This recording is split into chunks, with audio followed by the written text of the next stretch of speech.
नमस्कार दोस्तों, स्वागत है आपका हमारे YouTube channel study with Om sir में।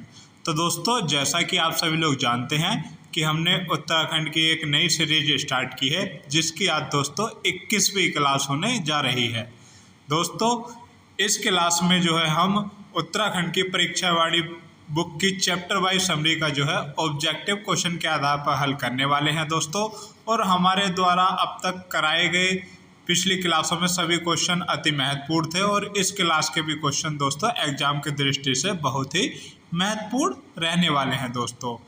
जो दोस्तों हमसे नए बच्चे जुड़े हैं हमारे चैनल से, वो हमारे चैनल को ज़रूर सब्सक्राइब करें और हमारी पिछली वीडियो जाकर चैनल पर विजिट कर ज़रूर देखें दोस्तों। तो अब बिना देरी के दोस्तों हम शुरू करते हैं आज के अपने पहले क्वेश्चन से। दोस्तों, आज की क्लास का हमारा पहला क्वेश्चन रहने वाला है दोस्तों, पर्वतीय क्षेत्रों में संचालित कोर वैली उत्पादन योजना का संबंध है।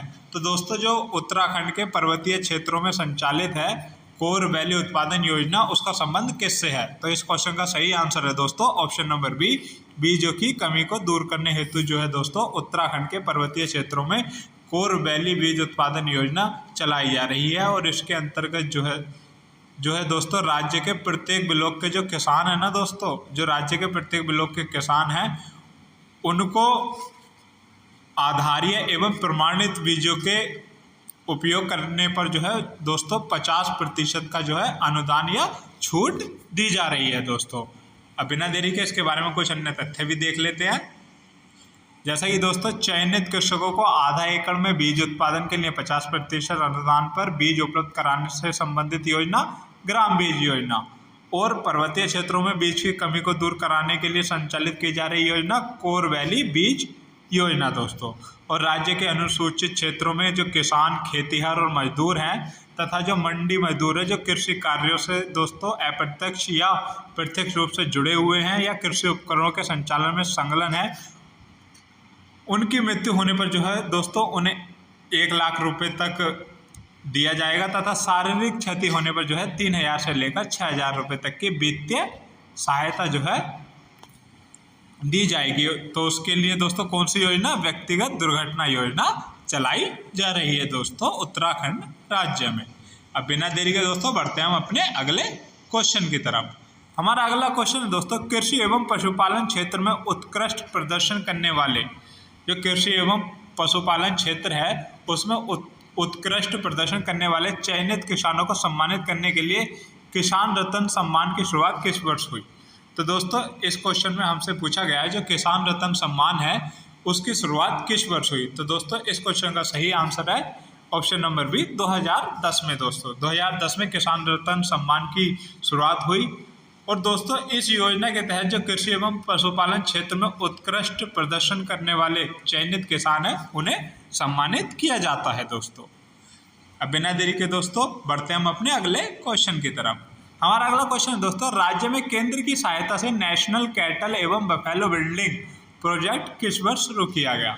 तो दोस्तों, जो राज्य सरकार है, तो राज्य सरकार को जो है दोस्तों केंद्र सरकार की सहायता से जो है नेशनल कैटल एवं बफेलो बिल्डिंग प्रोजेक्ट जो है किस वर्ष जो है शुरू किया गया दोस्तों? तो दोस्तों, इस क्वेश्चन का सही आंसर रहने वाला है ऑप्शन नंबर सी, 2002-3 में जो है दोस्तों उत्तराखंड राज्य को जो है केंद्र की सहायता से जो है नेशनल कैटल एवं बफेलो बिल्डिंग प्रोजेक्ट जो है राज्य सरकार ने शुरू किया केंद्र सरकार की सहायता से। यह जो शुरू किया गया वह 2002-3 में जो है शुरू किया। और इस प्रोजेक्ट के अंतर्गत जो है दोस्तों जो हमारे गाय एवं महिष वंशीय पशुधन है उसको उन्नत किया जाएगा और उनकी दुग्ध उत्पादन क्षमता में वृद्धि की जाएगी। और दोस्तों, इस योजना को चलाने के लिए राज्य सरकार ने जो है दोस्तों उत्तराखंड पशुधन विकास बोर्ड दोस्तों, उत्तराखंड पशुधन विकास बोर्ड, इसका जो है गठन किया दोस्तों राज्य सरकार ने।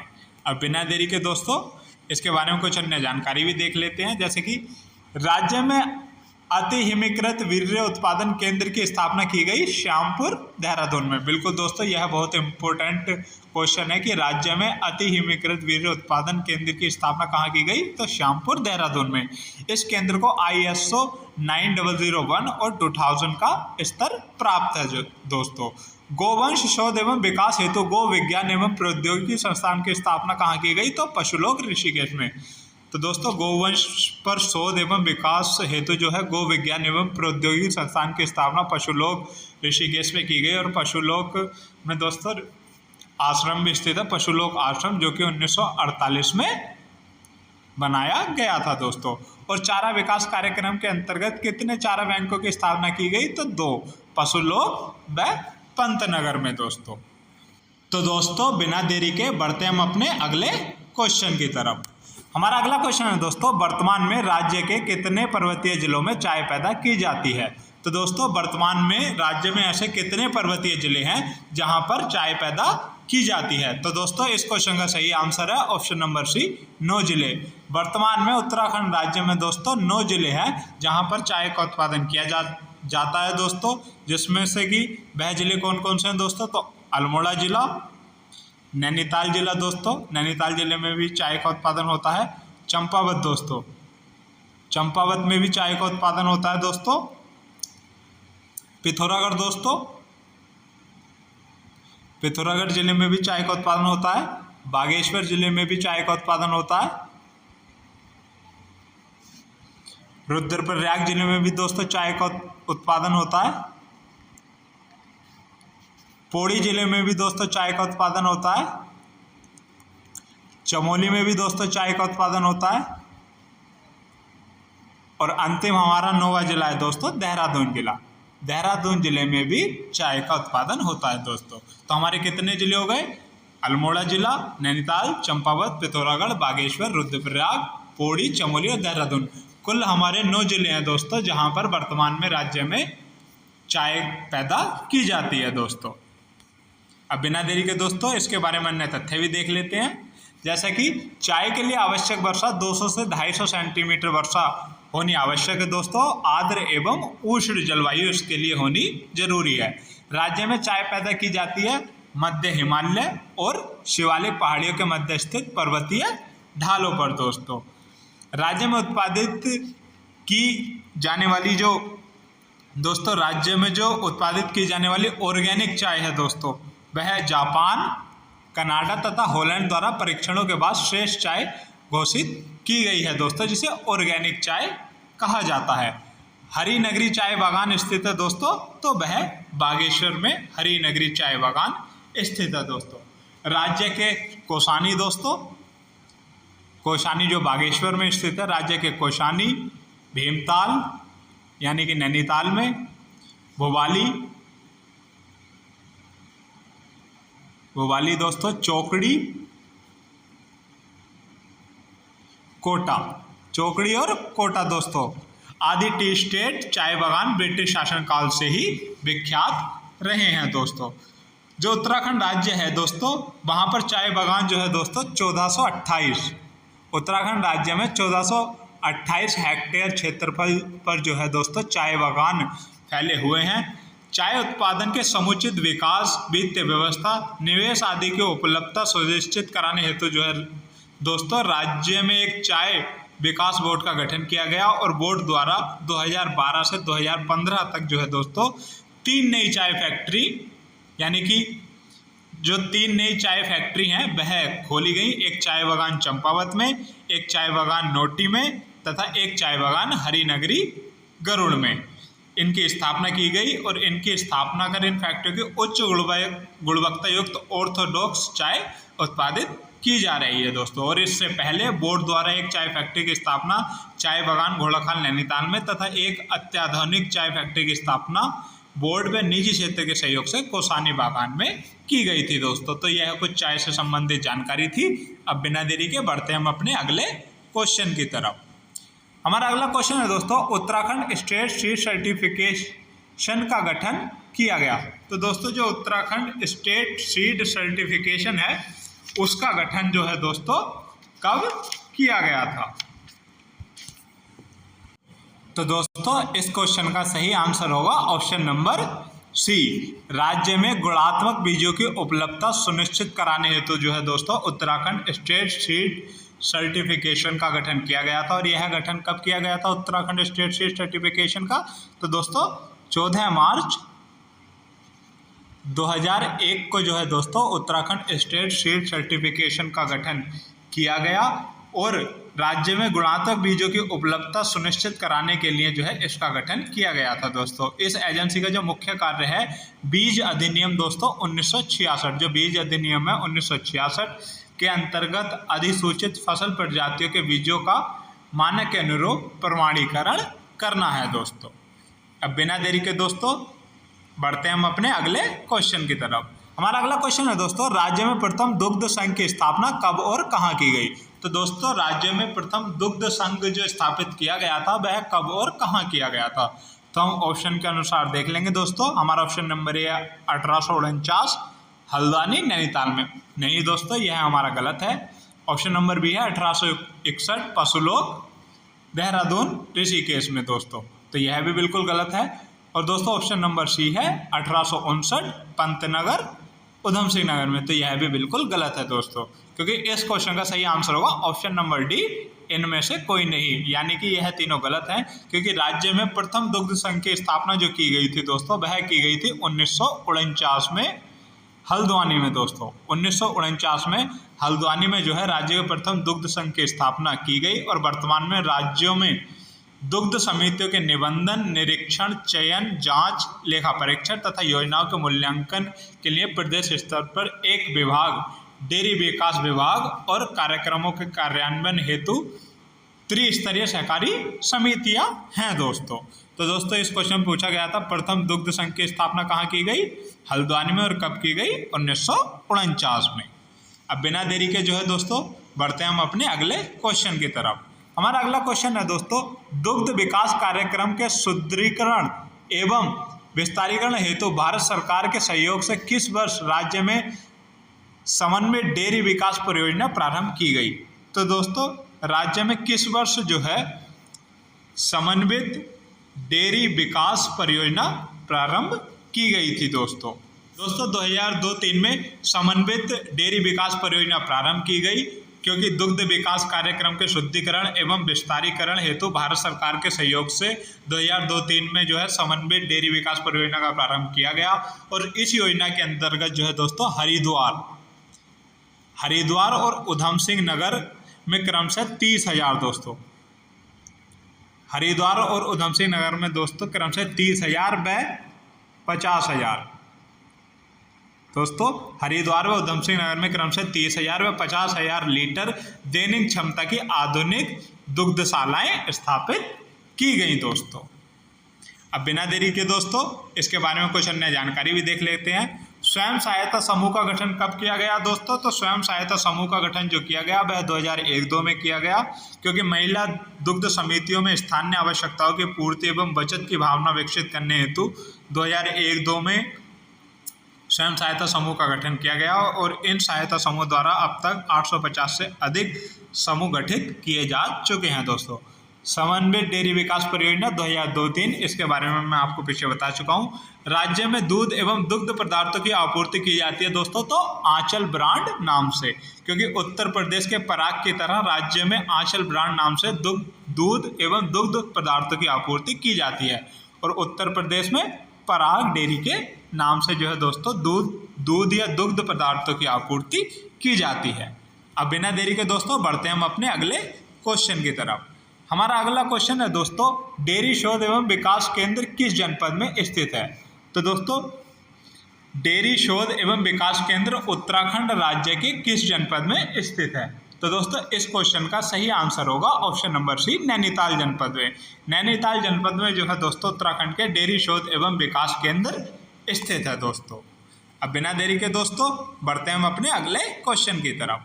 हमारा अगला क्वेश्चन है दोस्तों, राज्य में मिल्क पाउडर प्लांट की स्थापना की गई। तो दोस्तों जो राज्य में मिल्क पाउडर प्लांट है उसकी स्थापना कहाँ की गई है? तो दोस्तों इस क्वेश्चन का सही आंसर है ऑप्शन नंबर सी, उधम सिंह नगर। राज्य के उधम सिंह नगर जनपद में जो है दोस्तों मिल्क पाउडर प्लांट की स्थापना की गई है। अब बिना देरी के दोस्तों बढ़ते हैं हम अपने अगले क्वेश्चन की तरफ। हमारा अगला क्वेश्चन है दोस्तों, किस जनपद में सघन भेड़ विकास परियोजना संचालित है दोस्तों? तो दोस्तों उत्तराखंड राज्य का वह कौन सा जनपद है जहां पर सघन विकास परियोजना जो है दोस्तों संचालित है? तो इस क्वेश्चन का सही आंसर है दोस्तों ऑप्शन नंबर बी, पौड़ी जनपद। पौड़ी जनपद में जो है दोस्तों सघन भेड़ विकास परियोजना संचालित है दोस्तों। अब बिना देरी के दोस्तों बढ़ते हैं हम अपने अगले क्वेश्चन की तरफ। हमारा अगला क्वेश्चन दोस्तों सही सम्मिलित नहीं है, तो दोस्तों देख लेते हैं हमारा ऑप्शन के आधार पर। हमारा ऑप्शन नंबर ए है दोस्तों, एकीकृत ऊन विकास कार्यक्रम। तो दोस्तों जो एकीकृत ऊन विकास कार्यक्रम की शुरुआत कब की गई थी दोस्तों? तो इसमें दे रखा है हमारा 2005 एवं 6। तो दोस्तों यह गलत है, क्योंकि एकीकृत ऊन विकास कार्यक्रम की जो शुरुआत की गई थी दोस्तों वह 2004 व 5 में की गई थी दोस्तों। तो हमारा ऑप्शन नंबर ए सही सम्मिलित नहीं है। हमारा ऑप्शन नंबर बी भी देख लेते हैं। ऑप्शन नंबर बी है दोस्तों, ऊन विश्लेषण प्रयोगशाला। कहाँ पर स्थित है दोस्तों? ऊन विश्लेषण प्रयोगशाला। तो दोस्तों यह बिल्कुल ठीक है, पशुलोक ऋषिकेश में ऊन विश्लेषण प्रयोगशाला स्थित है दोस्तों। ऑप्शन नंबर सी है हमारा दोस्तों, ऊन श्रेणीकरण एवं क्रय विक्रय केंद्र। जो ऊन श्रेणीकरण एवं क्रय विक्रय केंद्र है वह कहाँ स्थित है? तो मुनि की रेती टिहरी में जो है दोस्तों ऊन श्रेणीकरण एवं क्रय विक्रय केंद्र स्थित है। तो दोस्तों यह भी सही है, और ऑप्शन नंबर डी हमारा होने ही नहीं वाला। तो दोस्तों एकीकृत एवं ऊन विकास कार्यक्रम हमारा सम्मिलित नहीं है, क्योंकि जो इसकी शुरुआत की गई थी वह 2004 व 5 में की गई थी दोस्तों। अब बिना देरी के दोस्तों बढ़ते हैं हम अपने अगले क्वेश्चन की तरफ। हमारा अगला क्वेश्चन है दोस्तों, अंगोरा बकरी के विकास तथा ऊन मोहेर उत्पादन को विकसित करने की दृष्टि से एक राजकीय प्रक्षेत्र कार्यरत है दोस्तों। यानी कि जो अंगोरा बकरी है उसके विकास तथा ऊन मोहेर उत्पादन को विकसित करने की दृष्टि से एक राजकीय प्रक्षेत्र कहाँ कार्यरत है दोस्तों? तो इस क्वेश्चन का सही आंसर है दोस्तों option number C, Gwaldam Chamoli. Gwaldam Chamoli में जो है दोस्तों अंगोरा बकरी के विकास तथा ऊन मोहेर उत्पादन को विकसित करने की दृष्टि से एक राजकीय प्रक्षेत्र ग्वालदम चमोली में कार्यरत है दोस्तों। अब बिना देरी के दोस्तों देख लेते हैं इसके बारे में अन्य जानकारी भी। राज्य में अंगोरा बकरी प्रजनन प्रक्षेत्र हैं 5 दोस्तों। राजकीय कुक्कुट प्रक्षेत्र हैं दोस्तों तो 3। राज्य में राजकीय कुक्कुट प्रक्षेत्र हैं 3। सघन कुक्कुट विकास परियोजना संचालित है दोस्तों राज्य में 8 जिलों में, और राजकीय सूकर प्रक्षेत्र हैं दोस्तों राज्य में 2। जो अंगोरा बकरी है दोस्तों उसके प्रजनन प्रक्षेत्र जो हैं वह 5 हैं। एक ग्वालदम चमोली में है, एक कोपरधार टिहरी में है, एक लमगड़ा एवं ताड़ीखेत अल्मोड़ा में है, वह एक चंपावत में कार्यरत हैं दोस्तों। अगर बात करें राजकीय कुक्कुट प्रक्षेत्र 3 है दोस्तों, बिल्कुल ठीक। जो राज्य में राजकीय कुक्कुट विकास हेतु जो राज्य के कुक्कुट प्रक्षेत्र हैं वह 3 हैं दोस्तों। एक पशुलोक ऋषिकेश में, एक हवालबाग अल्मोड़ा में, और एक बिड़ पिथौरागढ़ में दोस्तों। क्योंकि अल्मोड़ा, पिथौरागढ़, हल्द्वानी, देहरादून, चमोली, पौड़ी, छाम, टिहरी व उत्तरकाशी में जो है दोस्तों ये ऐसे क्षेत्र हैं जहाँ पर 8 सघन कुक्कुट विकास परियोजनाएं संचालित हैं। यानी कि आपका अल्मोड़ा में, पिथौरागढ़ में, हल्द्वानी में, देहरादून में, चमोली में, पौड़ी में और छाम, टिहरी व उत्तरकाशी में जो है दोस्तों सघन कुक्कुट विकास परियोजना संचालित है 8 जिलों में। और जो राजकीय सूकर प्रक्षेत्र हैं वह 3 हैं, क्योंकि वह 2 हैं दोस्तों। राजकीय सूकर प्रक्षेत्र 2 हैं, क्योंकि सूकर विकास कार्यक्रम के अंतर्गत राज्य में 2 राजकीय सूकर प्रक्षेत्र स्थित हैं। एक पशुलोक श्यामपुर देहरादून में एवं काशीपुर उधमसिंह नगर में स्थापित है दोस्तों। तो आशा करता हूँ आपको यह सभी जानकारी दोस्तों जरूर समझ में आई होगी। अब बिना देरी के दोस्तों बढ़ते हैं अपने अगले क्वेश्चन की तरफ दोस्तों। हमारा अगला क्वेश्चन है दोस्तों, राज्य में उत्पादित होने वाला कौन सा कोया गुणवत्ता के मामले में सर्वोत्तम माने जाने वाले असम के कोये के समतुल्य है? तो दोस्तों राज्य का वह कौन सा कोया है, यानी कि राज्य में उत्पादित होने वाला दोस्तों वह कौन सा कोया है जो गुणवत्ता के मामले में सर्वोत्तम माने जाने वाले, जो असम का कोया है दोस्तों जो गुणवत्ता के मामले में सर्वोत्तम माना जाता है उसके समतुल्य है दोस्तों। तो दोस्तों इस क्वेश्चन का सही आंसर होने वाला है ऑप्शन नंबर ए, मूंगा। जो मूंगा रेशम है या मूंगा कोया है दोस्तों, वह गुणवत्ता के मामले में सर्वोत्तम माने जाने वाले असम के कोये के समतुल्य है दोस्तों। और राज्य में दोस्तों 4 प्रकार की रेशम का उत्पादन होता है। वह है, पहली है दोस्तों मलबरी, दूसरी है दोस्तों टसर, तीसरी है दोस्तों मूंगा जो असम की उच्च गुणवत्ता वाली रेशम के समान है दोस्तों, और चौथी है दोस्तों एरी। यह 4 प्रकार की रेशम का उत्पादन सफलतापूर्वक राज्य में हो रहा है दोस्तों। अगर रेशम के बारे में बात करें तो राज्य में रेशम उत्पादन को गति देने के लिए उत्तराखंड कोऑपरेटिव रेशम फेडरेशन, दोस्तों याद रखेंगे, राज्य में रेशम उत्पादन को गति देने के लिए उत्तराखंड कोऑपरेटिव रेशम फेडरेशन का गठन किया गया है दोस्तों। अब बिना देरी के दोस्तों बढ़ते हैं हम अपने अगले क्वेश्चन की तरफ। हमारा अगला क्वेश्चन है दोस्तों, राज्य की सबसे पुरानी नहर ऊपरी गंगा नहर का आधुनिकीकरण कार्य किस वर्ष शुरू हुआ? तो दोस्तों जो राज्य की सबसे पुरानी नहर है ऊपरी गंगा नहर दोस्तों, उसके आधुनिकीकरण का जो कार्य है दोस्तों वह किस वर्ष शुरू हुआ? तो दोस्तों इस क्वेश्चन का सही आंसर है ऑप्शन नंबर डी, 1983। 1983 में जो है दोस्तों राज्य की सबसे पुरानी नहर ऊपरी गंगा नहर के आधुनिकीकरण का कार्य शुरू हुआ। अब बात कर लेते हैं दोस्तों ऊपरी गंगा नहर के बारे में। तो यह राज्य की सबसे पुरानी नहर है जिसका निर्माण जो है 1842 से दोस्तों 1854 के मध्य किया गया था, और इसका उद्घाटन जो किया था, ऊपरी गंगा नहर का जो उद्घाटन किया गया था दोस्तों वह 1854 में लॉर्ड डलहौजी दोस्तों, लॉर्ड डलहौजी के द्वारा किया गया था दोस्तों। किसका? ऊपरी गंगा नहर का उद्घाटन। और यह कब बनी? 1842 से 54 के मध्य। इस नहर को दोस्तों हरिद्वार के समीप गंगा के दाहिनी छोर से निकाला गया है, जो कि कहाँ तक जाती है दोस्तों? कानपुर तक जाती है। और इसके आधुनिकीकरण का कार्य 1983 में शुरू हुआ, जिसके अंतर्गत उत्तर प्रदेश क्षेत्र के अलावा हरिद्वार में 6 से 36 किलोमीटर के बीच समानांतर नहर तथा इसके बीच 4 बड़े ड्रेनेज, जो 4 बड़े ड्रेनेज है दोस्तों, रानीपुर साइफन, पथरी सुपर पैसेज, सोलानी जल सेतु और रतमऊ जल सेतु के निर्माण का कार्य पूर्ण किया गया दोस्तों। इस नहर से उत्तर प्रदेश के साथ ही हरिद्वार के दक्षिणी पश्चिमी क्षेत्रों को सिंचाई की सुविधा उपलब्ध होती है दोस्तों। तो यह कुछ ऊपरी गंगा नहर के बारे में जानकारी थी दोस्तों। अब बिना देरी के दोस्तों इसके बारे में कुछ अन्य तथ्य भी देख लेते हैं, जैसे कि ऊपरी गंगा नहर राज्य की सबसे पुरानी नहर है। निर्माण 1842 से 54 के मध्य। उद्घाटन किया लॉर्ड डलहौजी के द्वारा।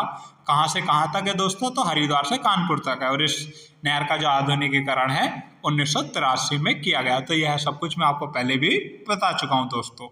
अब बिना देरी के बढ़ते हैं हम अपने अगले क्वेश्चन की तरफ। हमारा अगला क्वेश्चन है दोस्तों, शारदा नहर प्रणाली का निर्माण किस वर्ष हुआ था? तो दोस्तों जो शारदा नहर प्रणाली है उसका निर्माण किस वर्ष हुआ था? तो इस क्वेश्चन का सही आंसर है दोस्तों ऑप्शन नंबर बी, 1928। 1928 में जो है दोस्तों शारदा नहर प्रणाली का निर्माण हुआ था। शारदा नहर जो है दोस्तों चंपावत के बनबसा, जो उत्तराखंड का चंपावत जिला है दोस्तों, वहां के बनबसा नामक एक स्थान है दोस्तों, वहां जो उत्तराखंड का चंपावत जिला है वहां बनबसा नामक जो स्थान है, जो बनबसा जो है दोस्तों उत्तराखंड नेपाल सीमा के समीप है। और यहीं से जो है दोस्तों शारदा नहर प्रणाली निकाली गई है, क्योंकि जो नेपाल और उत्तर प्रदेश का क्षेत्र है वहां पर जो है काली नदी को ही जो है दोस्तों शारदा के नाम से जाना जाता है। और इस नहर प्रणाली का निर्माण 1928 में काली नदी पर हुआ। और इस नहर प्रणाली से जो है दोस्तों उत्तर प्रदेश के साथ साथ उत्तराखंड के चंपावत,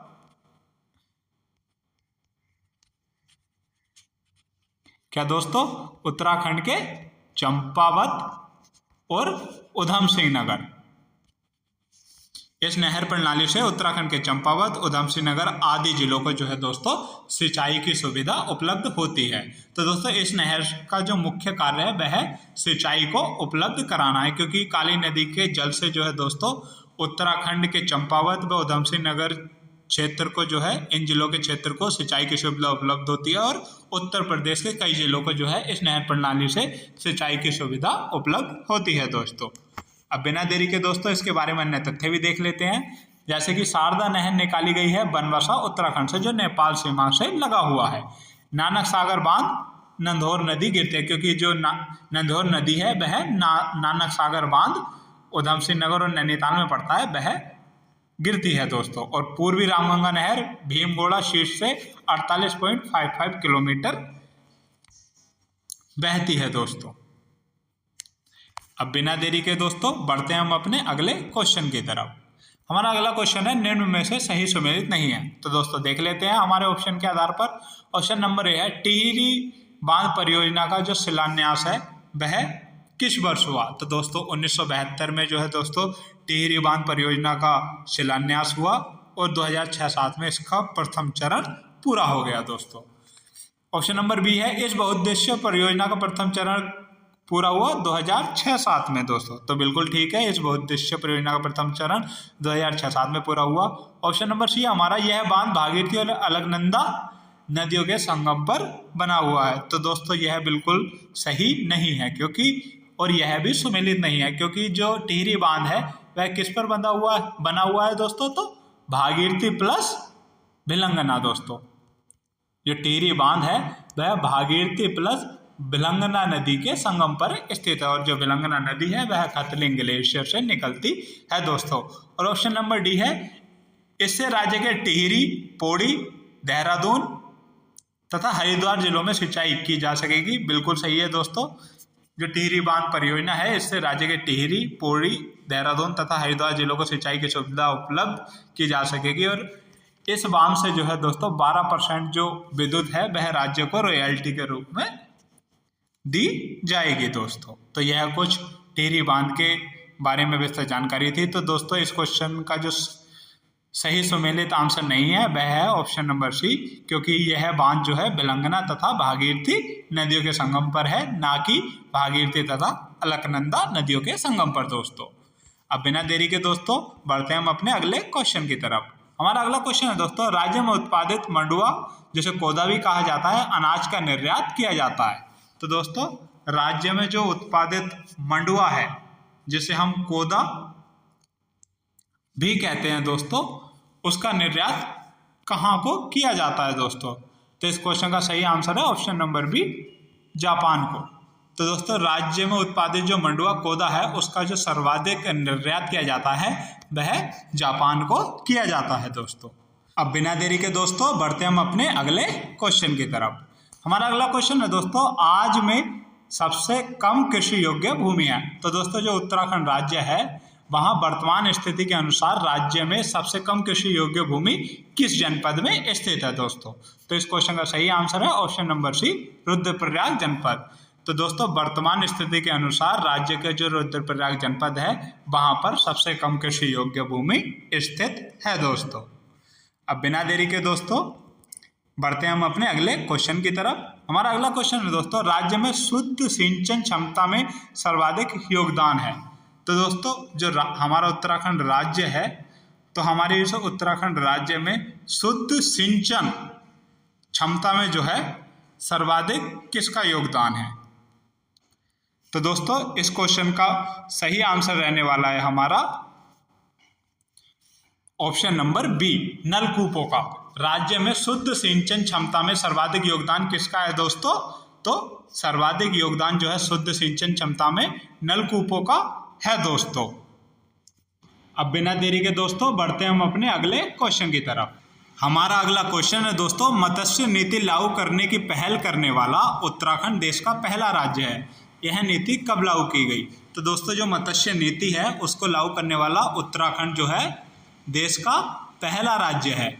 और यह मत्स्य नीति उत्तराखंड में कब लागू की गई। तो इस क्वेश्चन का सही आंसर है ऑप्शन नंबर डी दोस्तों, 2002 में जो है दोस्तों उत्तराखंड में मत्स्य नीति लागू की गई। अब बिना देरी के दोस्तों बढ़ते हैं हम अपने अगले क्वेश्चन की तरफ। हमारा अगला क्वेश्चन है दोस्तों उत्तराखंड में भकार का उपयोग होता है। तो दोस्तों उत्तराखंड में जो भकार शब्द है उसका उपयोग होता है। तो दोस्तों इस क्वेश्चन का सही आंसर है ऑप्शन नंबर बी, खाद्यान्न संग्रह हेतु। तो दोस्तों उत्तराखंड में जो भकार शब्द का जो प्रयोग होता है वह कब होता है? खाद्यान्न संग्रह करने के लिए जो है दोस्तों उत्तराखंड में भकार शब्द का प्रयोग होता है दोस्तों। अब बिना देरी के दोस्तों बढ़ते हैं हम अपने अगले क्वेश्चन की तरफ। हमारा अगला क्वेश्चन है दोस्तों, उत्तराखंड में कृषि योग्य भूमि है लगभग। तो दोस्तों जो उत्तराखंड में कृषि योग्य भूमि है वह लगभग कितनी है? तो दोस्तों इस क्वेश्चन का सही आंसर है ऑप्शन नंबर ए, 13%। तो दोस्तों उत्तराखंड में जो कृषि योग्य भूमि है वह लगभग 13% है दोस्तों। अब बिना देरी के दोस्तों बढ़ते हैं हम अपने अगले क्वेश्चन की तरफ। हमारा अगला क्वेश्चन है दोस्तों, राज्य के पर्वतीय क्षेत्र में कृषि में, यानी कि जो राज्य के पर्वतीय क्षेत्र की कृषि है उसमें मानव श्रम का प्रमुख योगदान लगभग 60% है दोस्तों। जो राज्य के पर्वतीय क्षेत्र की कृषि है वहाँ पर मानव श्रम का जो योगदान है वह लगभग 60% उपलब्ध कराया जाता है। तो दोस्तों वह किसके द्वारा उपलब्ध कराया जाता है? तो दोस्तों इस क्वेश्चन का सही आंसर है ऑप्शन नंबर बी, महिलाओं के द्वारा, यानी कि महिला कर्मकारों के द्वारा। राज्य के पर्वतीय क्षेत्रों की कृषि में मानव श्रम का प्रमुख योगदान लगभग 60% है और यह योगदान महिला कर्मकारों द्वारा उपलब्ध कराया जाता है दोस्तों। अब बिना देरी के दोस्तों बढ़ते हैं हम अपने अगले क्वेश्चन की तरफ। तो दोस्तों आज की क्लास का हमारा अंतिम क्वेश्चन रहने वाला है पर्वतीय क्षेत्र। जो उत्तराखंड के पर्वतीय क्षेत्र हैं दोस्तों वहाँ पर सीढ़ी नुमा खेत के लिए जो सीढ़ियाँ होती हैं वह अधिक से अधिक कितने प्रतिशत भूमि के ढाल तक बनाई जानी चाहिए? तो दोस्तों इस क्वेश्चन का सही आंसर है ऑप्शन नंबर ए, 15। उत्तराखंड के पर्वतीय क्षेत्रों में जो सीढ़ी नुमा खेत हैं उसके लिए सीढ़ियाँ जो है अधिक से अधिक 15% भूमि के ढाल तक ही बनानी चाहिए दोस्तों। तो दोस्तों यह आज की क्लास का हमारा अंतिम क्वेश्चन था और आशा करता हूँ आपको सभी क्वेश्चन बहुत ही अच्छे से समझ में आ गए होंगे दोस्तों। और हमारे द्वारा कराए जाने वाले क्वेश्चन जो है एग्जाम की दृष्टि से भी बहुत ही महत्वपूर्ण रहते हैं दोस्तों। तो कृपया हमारे साथ हमारी क्लास में अंत तक बने रहा करिए दोस्तों। इसी के साथ दोस्तों मैं आपसे विदा लेता हूँ। जय उत्तराखंड, जय भारत।